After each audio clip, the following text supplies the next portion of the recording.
Hi, I'm Kathy from Short Film Edits, and I'm here with Patric Palkens for an interview today. How are you?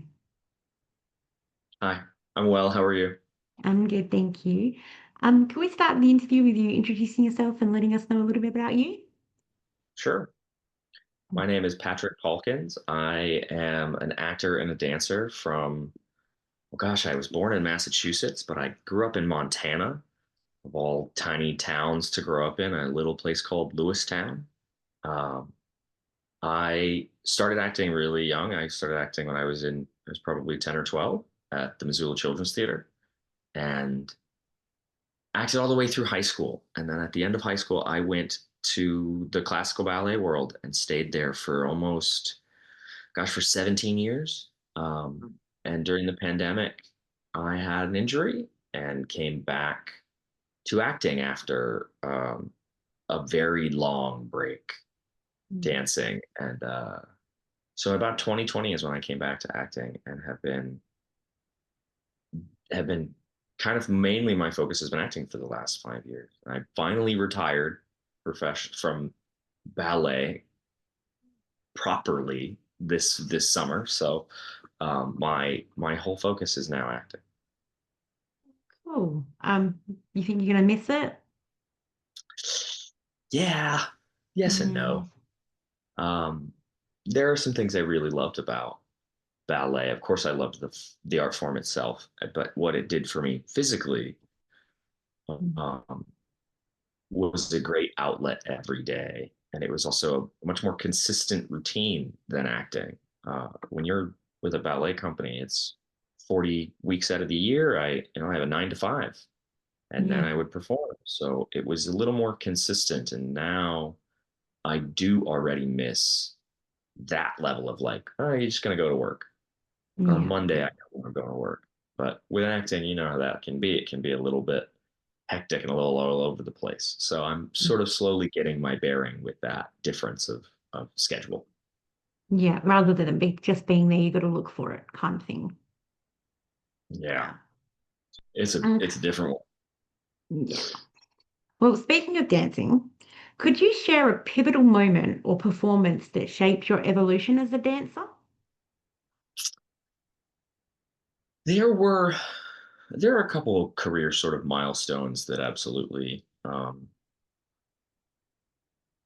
I want to say so I used to dance for Boston Ballet.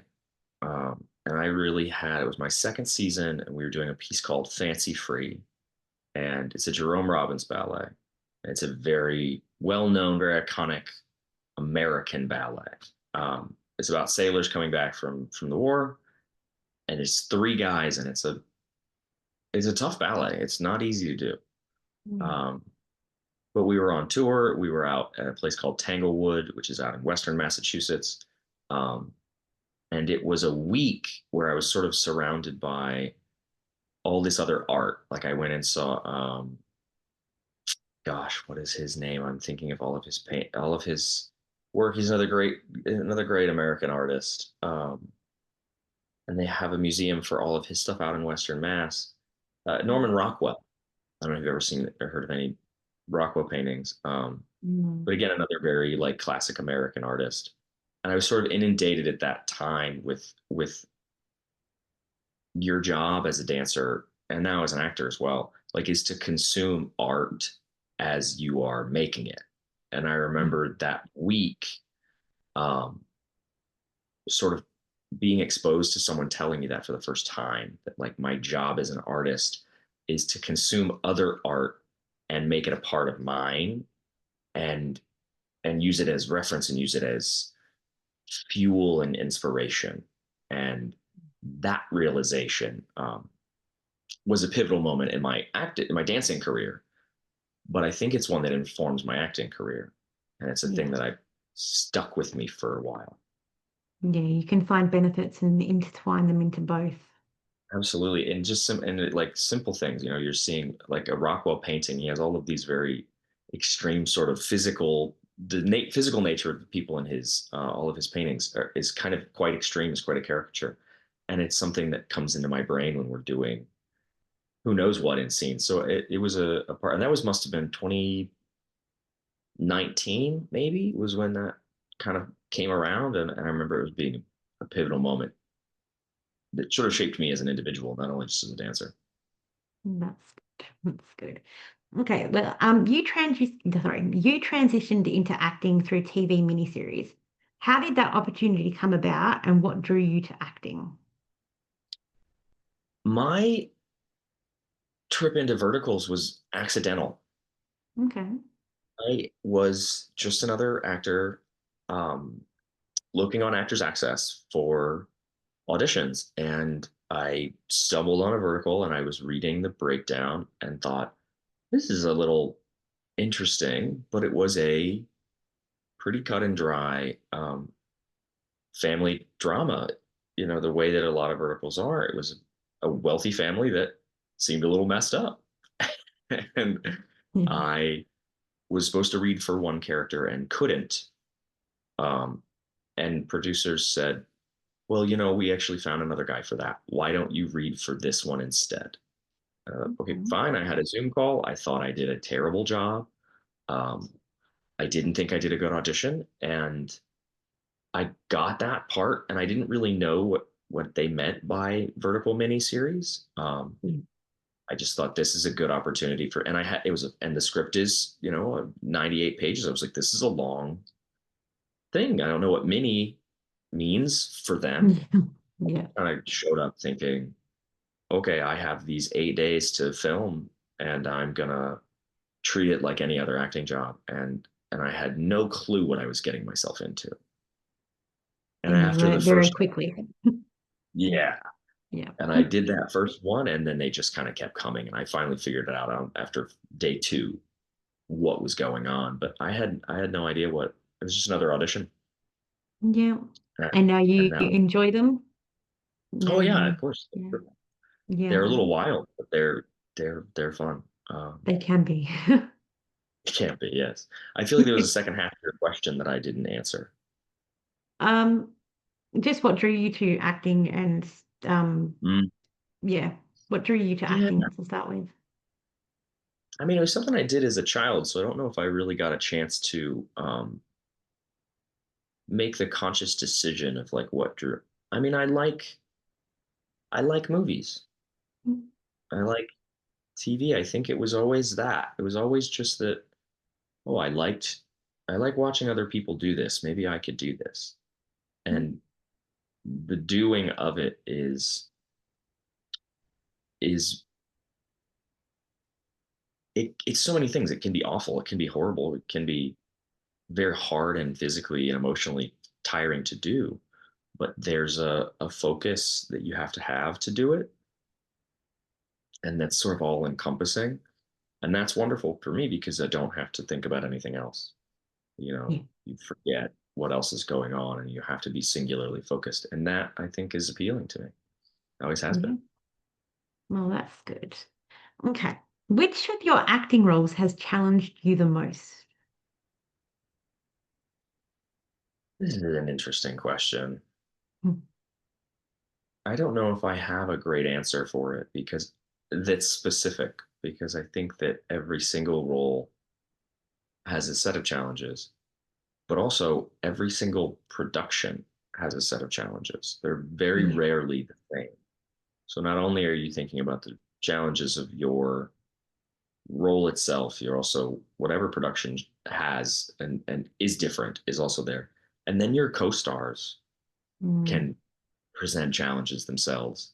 And wherever you are in life as a human, your personal journey can also present challenges where I've done verticals that have similar the characters are similar, but I felt very differently about doing both of those because I was in a different place yeah, as a that makes person. sense. I don't think I have a singular answer for that. I think they're No, all that's fair. they're all hard in their own way. Yeah, every role would have, yeah, like you said, a different set of challenges depending on the environment as well that you're in. So, yeah. Okay. Are there any narratives? I was about to say on stage or on screen, but now you're just doing acting. So, are there any narratives on screen you're drawn to exploring next? I would. One thing that happens for my casting is that I get cast in some of these characters who are often um, either not in touch with their emotions or they have very little control over their emotions. And Yeah. I think I would like to move forward exploring options with exploring characters that are maybe a little more in touch with their emotions. They're a little less Yeah. closed off. A lot of my work has been cold and emotionless, has been how most of these characters start. And for me, it'd be nice to not be so emotionless because I have plenty of emotions. They're everywhere. You It just would be need to nice. express them.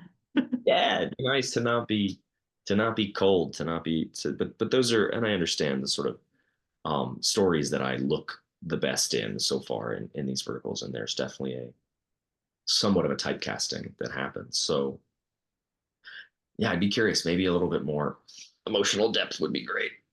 Yeah, well, there's a lot more apps now, and they're Yeah, getting bigger and bigger, so you never know. Hopefully soon yeah, you'll get that it's on the way. opportunity. Yep. Yeah. Yep. Okay.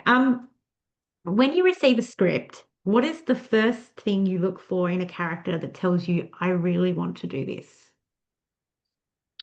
Well, interesting enough, the first thing I actually do is I ensure that there's nothing in the script that makes me say, "Oh, I don't want to do this." That's actually the first like line of like, okay, I need to go through the whole thing and make sure that there's no immediate no's.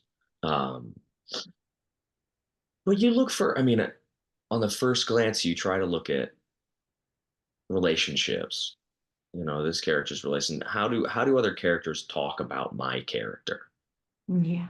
I love that line. That was an acting school. You know, when you're learning script breakdown, how do other people talk about your character? Look for that. Mm. That'll tell you things about yourself. And I find that to be interesting. So that's often like the one of the first things you do is just I look for other people. What do they say about my character? How do they talk about it? But you look for moments. I look for like, are there good moments for this that would be interesting, that are fun to play, or that would be, you know, if you have a great co-star that would make for some magic. Yeah. Those are probably some of the first things that I look for Mm. as to whether or not I want to play it. And then the next thing is the the writing. You know, I Yeah. sometimes try to not read it like that's my character and I have to focus on my character. I try to read it kind of from a As a distance. whole. Yeah. Yeah, and just focus on the writing. Like, is the writing really, is it well written for everybody? You know, not just my character getting great things, but is it good for everybody? That usually will tell me whether or not I want to be involved. Yeah. Yeah. That Do you get usually the is. chance often to read the entire script before you take the role? I do. When I first started, oftentimes, I think early on, you know, the first two or three, they don't know who you are. And so Mm. they often don't give you the script too far in advance Yeah. until you really have the part. But now I'm having a little more established of a name, somewhat. I'm Mm. not super established, not to toot my own horn or anything. But yeah, You're now allowed to. Yeah. I do get a chance to read the script now, almost the whole thing now, That's good. especially, you know, before I get to say yes. So I'm appreciative of the extra latitude that I'm given because it's nice to be able to read the whole thing. Definitely. Is there anything that you learnt on set that acting school never taught you or couldn't have taught you? Yes, so many things. A book. Okay. Uh, in acting school, we focus so much. My experience, Yeah. um, you're focusing so much internally. What is my character doing? My brain? What are my emotions? In some schools, yeah, obviously you're focused on your partner. But what we very rarely focus on in acting class is the practicality of filming. Yeah. Like, what are the practical nature of like, it's great that you can walk and do that monologue. You know what you can't do is put your cup down in the middle of your monologue and screw up your audio. Yeah. No one tells you.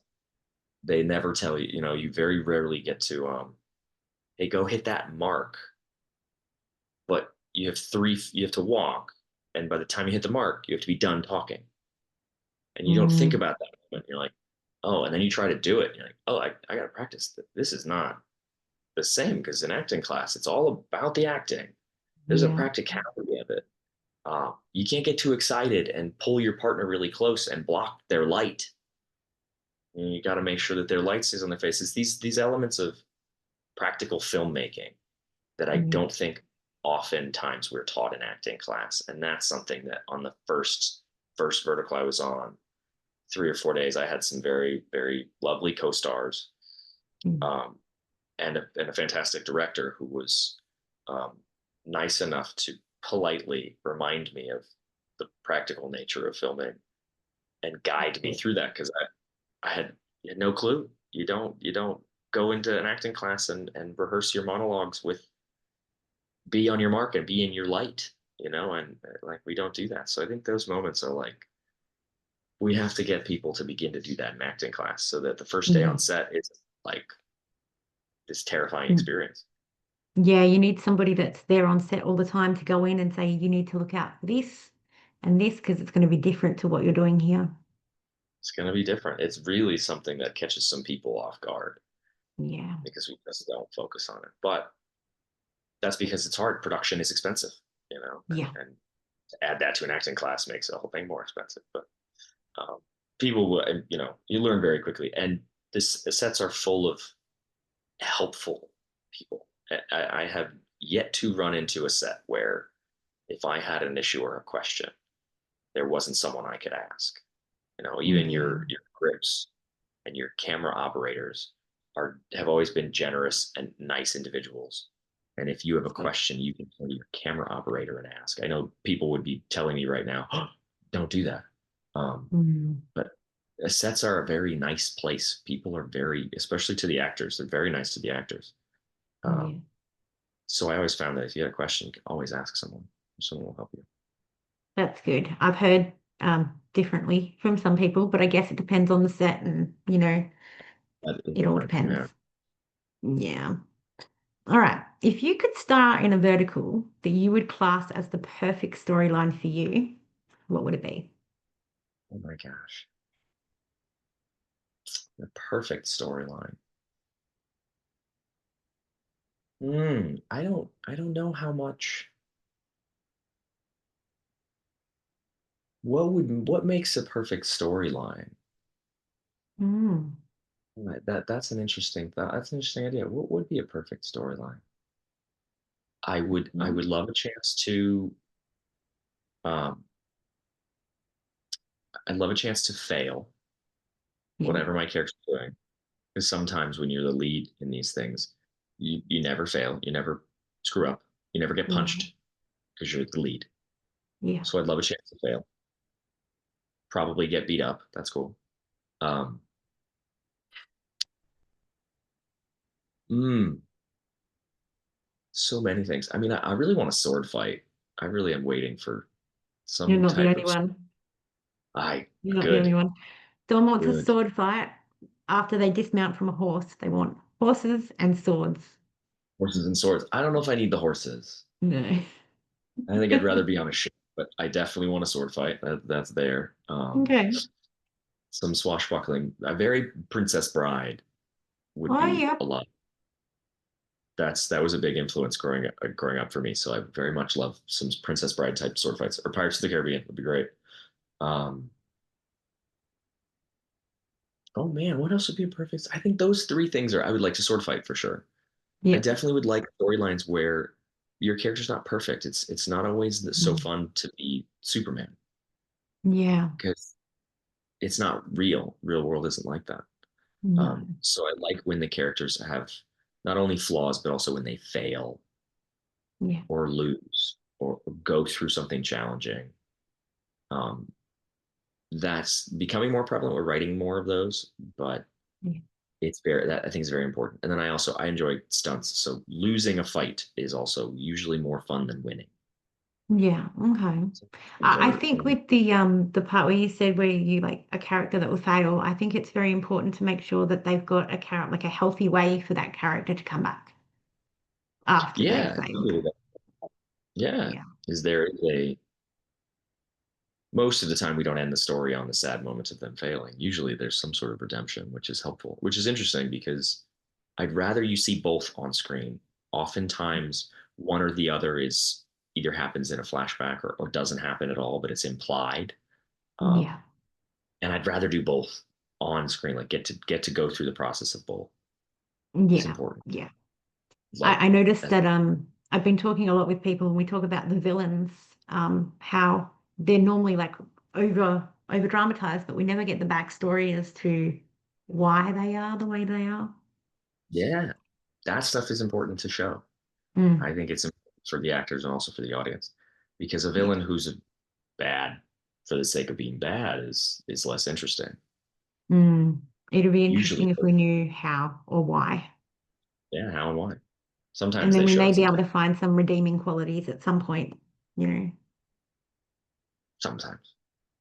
Yeah. Not every villain can just be bad for being bad, you know. I like when there's some of that. I think those are important in a storyline. So I don't know if that answers your question entirely, but Yes. yeah, You those want are sword probably fighting. We'll take I that. You can want sword fighting. And to get punched and lose. yeah, those are my that's totally normal answer. Yep, I agree. I agree. I'll take it.